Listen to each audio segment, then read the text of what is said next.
রাজুকের plot জালিয়াতির ঘটনায় সাবেক প্রধানমন্ত্রী শেখ হাসিনা সহ শেখ পরিবারের বিভিন্ন সদস্যদের নামে পৃথক 3টি মামলা দায়ের করেছে দুর্নীতি দমন কমিশন দুদক। একটি মামলায় আসামি করা হয়েছে শেখ রেহানার মেয়ে টিউলিপ রিজওয়ানা সিদ্দিককে। ব্রিটেনের কোনো সংসদ সদস্যদের বিরুদ্ধে বাংলাদেশ থেকে করা এটি প্রথম মামলা। আব্দুর রহিমের ক্যামেরায় বিস্তারিত জানাচ্ছেন শাফিউদ্দিন আহমদ। ক্ষমতার অপব্যবহার করে রাজুক থেকে প্লট গ্রহণের অভিযোগে সাবেক প্রধানমন্ত্রী শেখ হাসিনা, তার বোন শেখ রেহানা, বোনের ছেলে রাদওয়ান মুজিব সিদ্দিক ববি, মেয়ে আজমিনা সিদ্দিক এবং ব্রিটিশ এমপি টিউলিপ রিজওয়ানা সিদ্দিকের বিরুদ্ধে পৃথক 3টি মামলা করেছে দুদক।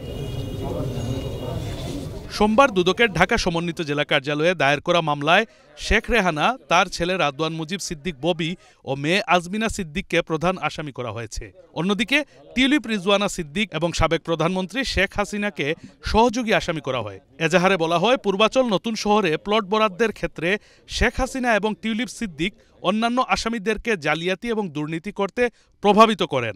রাজুক পূর্বাচল প্রকল্পে বেআইনিভাবে পরস্পর যোগসাজশে ক্ষমতার অপব্যবহারপূর্বক প্লট বরাদ্দের প্রেক্ষিতে এই আলোচ্য মামলাগুলো রুজু করা হয়েছে।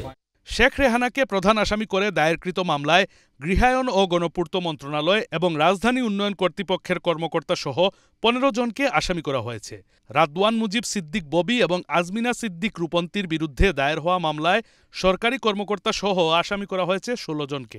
আসামিরা প্রত্যেকে সরকারের ক্ষমতা ব্যবহার করে রাজনৈতিক বিবেচনায় পূর্বাচল নতুন শহরের 27 নম্বর সেক্টরের কূটনৈতিক জোনে প্লট বরাদ্দের জালিয়াতির সাথে জড়িত ছিলেন।